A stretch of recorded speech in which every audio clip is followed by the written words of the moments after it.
The time is now for the Dr. Bob Sports Podcast. I'm Tanner. I am our head of analytics, and I'm in my 8th year working alongside Bob to originate our NFL and college basketball bets. And today, as always, I am joined by our digital media specialist, Grant.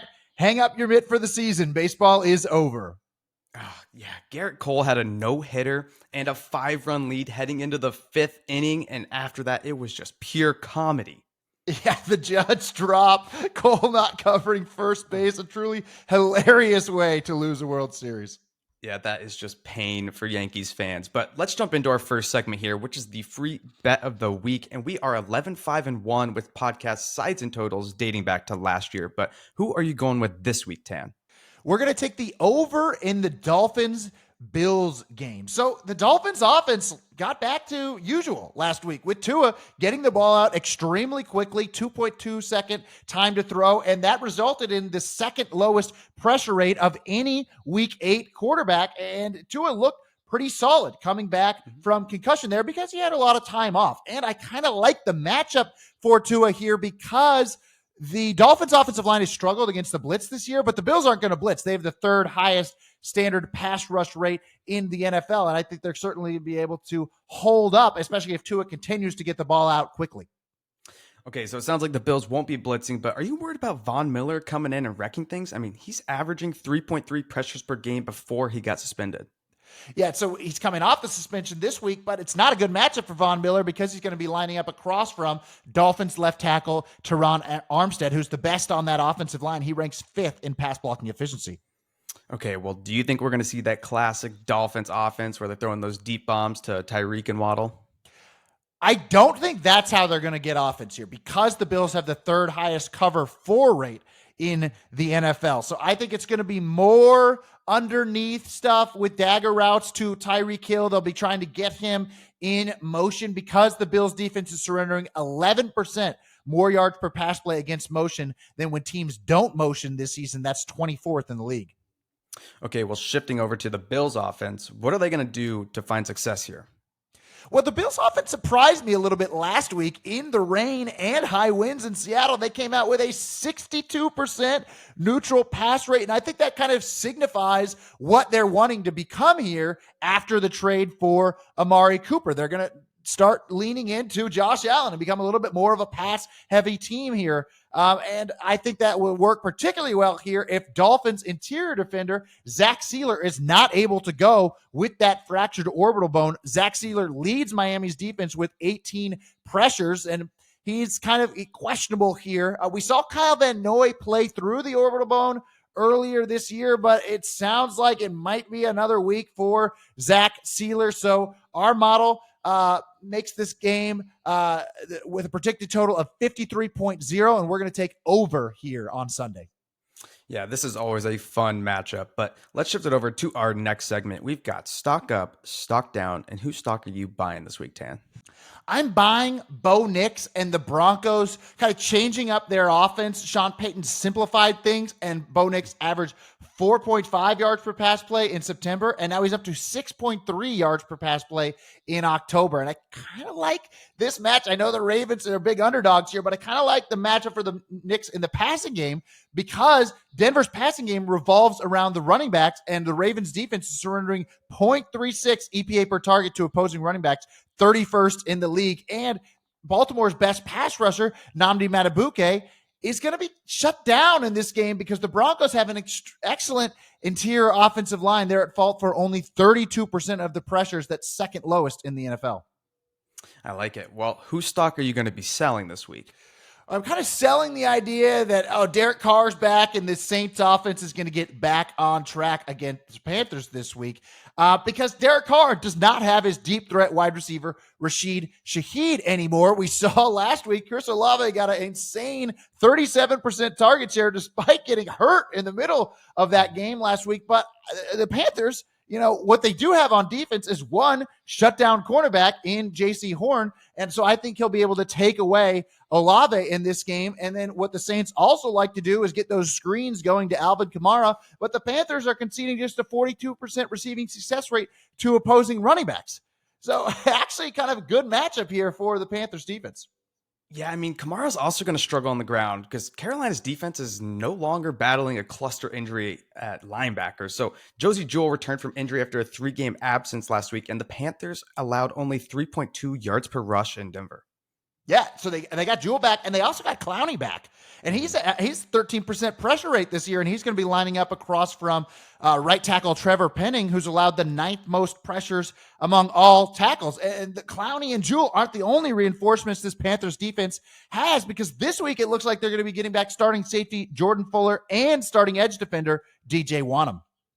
All right, well, let's shift it over to the injury watch here. And the Bears versus Cardinals game has some bad injury news. The Bears O-line is banged up. And Matt Eberflus said that the Bears had to do walkthrough practice on Wednesday due to the offensive line depth and essentially ruled out backup left tackle Curran Amagaji. I think I said that right. I think you nailed it, Curran Amagaji. But yeah, so it's looking pretty bleak for Chicago's offensive line, and the Commanders preyed on them last week with a 42% blitz rate. That's the highest Washington's defense has had all year, because they knew, these guys, these backups in here don't know what they're doing. Caleb Williams was pressured on 61% of his dropbacks in Washington. I expect the Cardinals to do the same, because they already have the 6th highest blitz rate in the league, and they can be more confident on the back end because they're going to be getting back starting cornerback Sean Murphy-Bunting. Yeah, Arizona's first-round pick, edge rusher Darius Robinson, could see his first game this year. So, I mean, he was injured in the preseason with a calf injury. This would be big for him. But moving over to the Jaguars, they are going through terrible injury luck. And then they also just made a trade that kind of makes me think that they're packing up for the season. Yeah, they traded Cam Robinson, so it's going to be backup Walker Little. He'd struggle if he was going to be lining up at left tackle there across from Josh Sweat. But Doug Peterson hinted that Little might be shifting over to right tackle, which means Anton Harrison would be lining up across from Sweat. Either way, Little's a decent-sized downgrade from Cam Robinson. And then they're also, Urza Cleveland might not suit up here. He ranks 17th in pass blocking efficiency among guards, and then the big one for the Jags is they lose Christian Kirk, and Brian Thomas and Gabe Davis are banged up as well. So if all three of those guys miss, it's a huge cluster loss at wide receiver. But it looks like maybe we'll see Thomas and Gabe Davis gut through it here. We certainly won't see Kirk, so that's something to monitor heading into Sunday. All right, well, looking at the Bengals, they've got some question marks with injuries, and it sucked not having T. Higgins out there for him last week. Yeah, Higgins is big, right? He's 16th in EPA per target for this Bengals offense, and I think a lot was made of the absence of T. Higgins, and everyone said, well, that's kind of why they shut it down there against the Eagles. But I think the more notable loss for Cincinnati is left tackle Orlando Brown has gone out midway through both of these last games. He ranks 7th in pass blocking efficiency, and our metrics have Orlando Brown valued at more than T. Higgins. So I think, fantasy people want to talk about, this Bengals offense is nothing without T. Higgins. But I would say the Orlando Brown loss has been just as, if not more vital for Cincinnati's offensive struggles in the second halves of both of these last two games. Well, looking at the Browns, they have a functional NFL offense again, and it's clear Deshaun Watson was the problem there. I mean, Watson had 0 300-yard passing games and 19 starts for Cleveland, while Joe Flacco and Jameis Winston have gone over 300 yards in 6 of 7 starts. So that's insane. Just horrible. But looking at Los Angeles here, starting quarterback Asante Samuel is out, and we likely won't see starting quarterback Christian Fulton in this game either, as he tweaked his hamstring again last week. Yeah, so that'll be a good matchup for Jameis, who took advantage of the Ravens missing their 2 starting cornerbacks last week. Fulton is 5th in yards per cover snap allowed, and those 2 guys out for the Chargers is worth 1.7 points by our metrics. Jameis is going to sling it, right? He had the 5th most deep attempts when he was Tampa Bay's starting quarterback from 2015 to 2019, and he completed 3 passes with 20-plus air yards in last week's win, and I think he's going to continue slinging it downfield because we know the Chargers' rush defense is great. They're 2nd in EPA per rush allowed this year. Well, looking at the Packers, Jordan Love is hurt again, and he seems like a true 50-50 decision.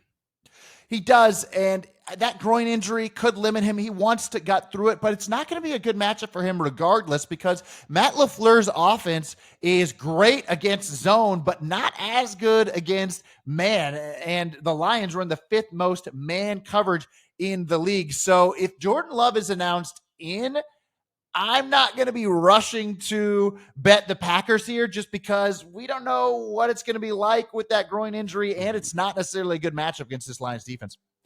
All right, well, we've got more on that game and our weather of the week segment. So what are you seeing out there this week, Tan? Yeah, it's going to be a wet one there in Green Bay, while also having the highest winds of the week. And this is going to be the first outdoor game for the Lions all season. And I could see Jared Goff coming back down to earth here after he's thrown nearly as many touchdowns as incompletions in the last 4 starts. But we show the scoring conditions will be between 3 and 4 points worse than average in this game. All right, well, looking at our DraftKings player of the slate, we took a big swing on Audric Estime last week, and he did not come through. But who are you putting in your lineups this week, Tan?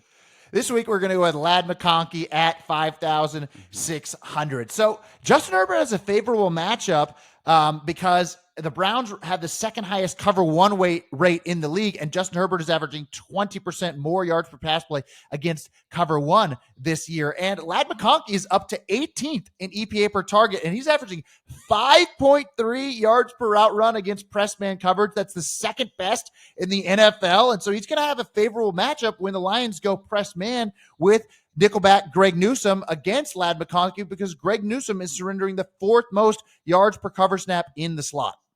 Yeah, I saw Jim Harbaugh comparing Ladd McConkey's subtle catching and explosive plays to Steve Smith.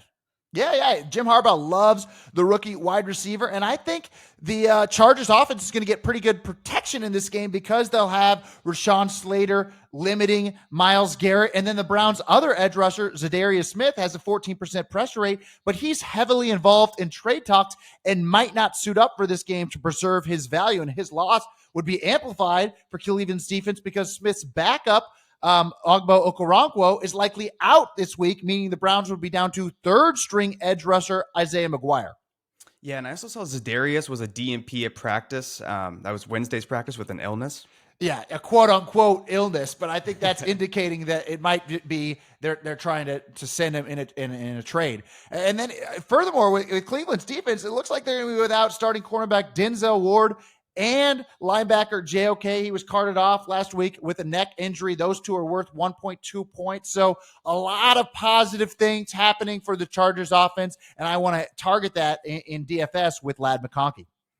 I love that one. Well, we've got our prime time preview here. We've got the Minnesota Vikings versus the Indianapolis Colts, and obviously the big news of the week. The Colts are taking a breather from Anthony Richardson as their starting quarterback.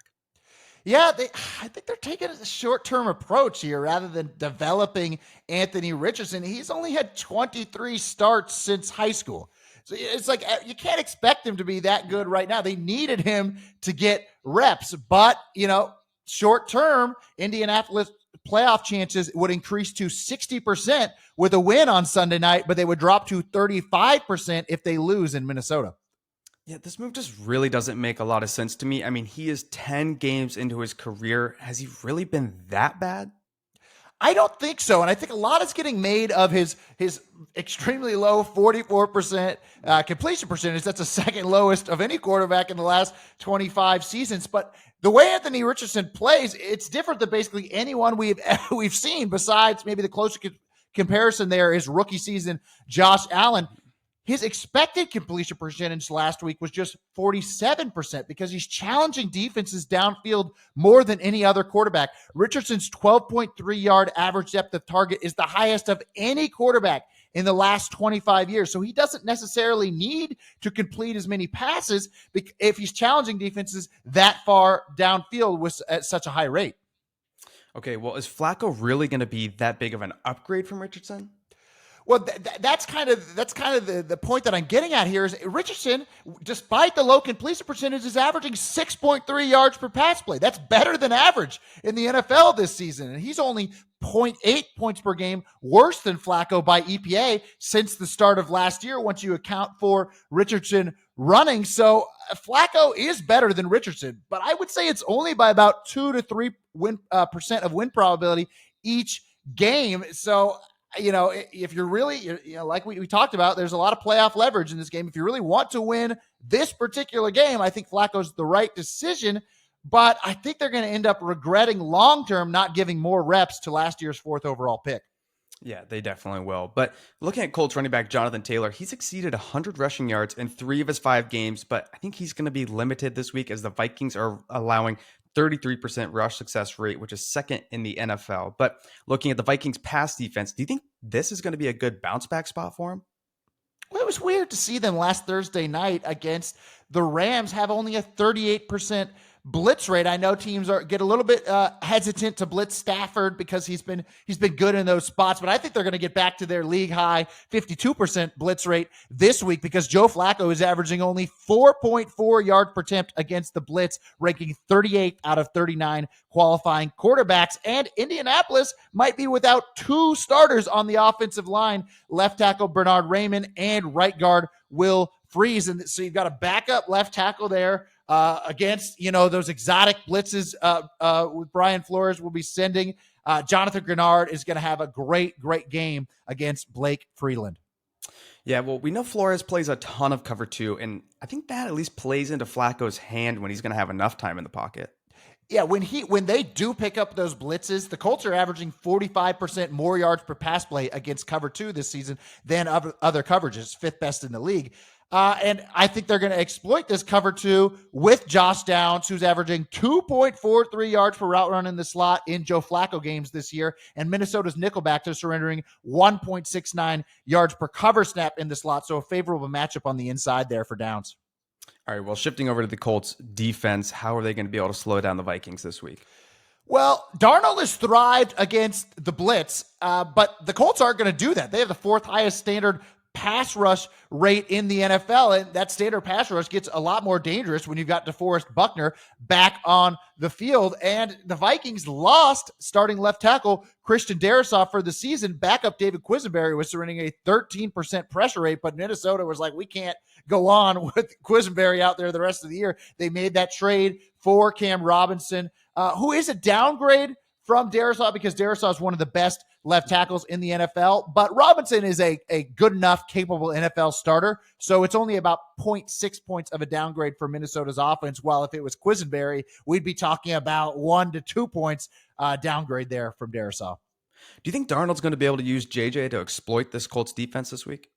Well, the Vikings' yards per attempt against zone coverage is only 88% of their yards per attempt against man, because we've seen Justin Jefferson dominate man coverage. Basically, anytime Darnold sees him ISO'd on the outside and man, he throws it up and Jefferson comes down with it. But the Colts' 3rd highest zone coverage rate in the league, and a way that Kevin O'Connell's been able to scheme Jefferson easy layup targets this year is by getting him into the slot, but they're not really going to be doing that this week against Kenny Moore, Colts nickelback, because he is conceding just 0.86 yards per cover snap in the slot. That's 3rd best in the league. And then Colts have the 8th highest too high safety rate in the league, and Minnesota's offense has struggled against too high as well. So I'm not loving the matchups for Darnold and this passing attack this week. I think the Vikings should be favored by about 6 here, and we think the total is correct at 46.5.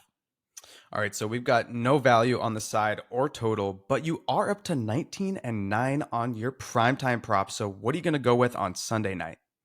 Jonathan Taylor under 74.5 rushing yards. So you mentioned earlier the Vikings are 2nd in rush success rate allowed. The Colts are down 2 starters on the offensive line, and Taylor has looked good this year because he's benefited from playing next to the threat of Anthony Richardson running, but that is not going to be there with Joe Flacco, and defenses can key into Taylor on rushing downs. Last year, with Gardner Minshew at the helm, Taylor averaged just 4.4 yards per carry, which is a half yard lower than he's averaging this season.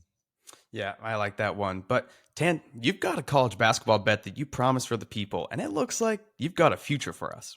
Yep. Yeah, I'm going to be taking UTEP to win Conference USA at 12-1. So a little bit of a long shot this year. It looks like this is the first season since 2019 that Conference USA is not going to have a team finish in the top 100. And I want to leverage the down year in this conference and take one of the teams as a long shot. And this bet is equal parts a bet on UTEP and a bet and a fade of the conference favorite here with Liberty, and we'll get to them later. So for UTEP, it starts with the defense after leading the country last year with a ridiculous 25% turnover rate forced, and they bring back all Conference USA defender Otis Frazier. They finished top 100 in defense each of the last 2 seasons, and I expect them to do so again in 2025 with Frazier and the backbone of coaches Joe Golding's scheme. Remember, his last year at Abilene Christian,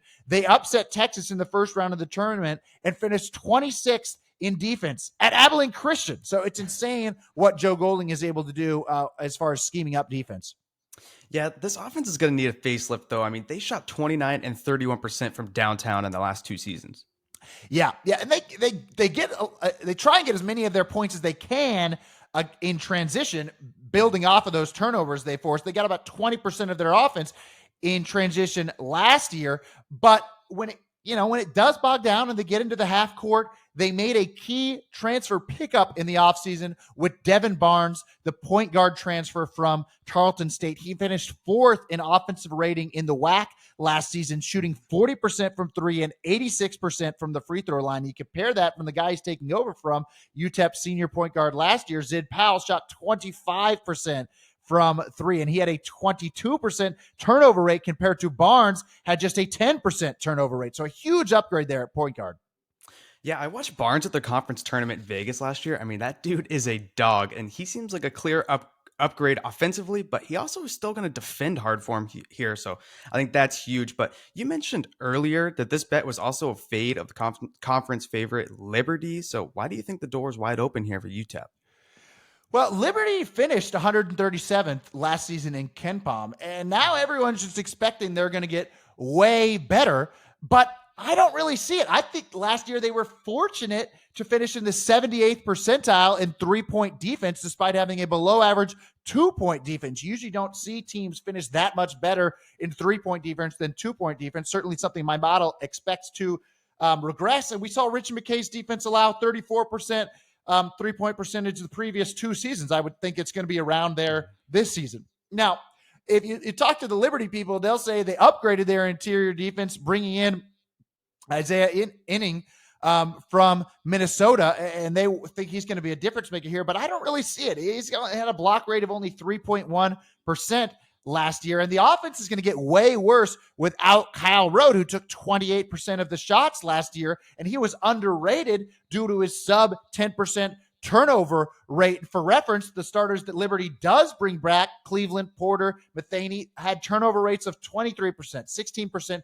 and 17% respectively. So I don't really love Liberty's offense to take a leap, and I think that, Liberty's defense is not going to get way better because of the 3-point percentage turnover regression. Then you look at the other top candidates to win this conference. Louisiana Tech loses Crawford. Sam Houston State is not going to skate by with a lucky 69% free throw percentage allowed again. Western Kentucky lost their coach Lutz to Oklahoma State. So a lot of the big boys in this conference have reason to think they're going to have down years. So I'm going to take UTEP to win the Conference USA at 12-1.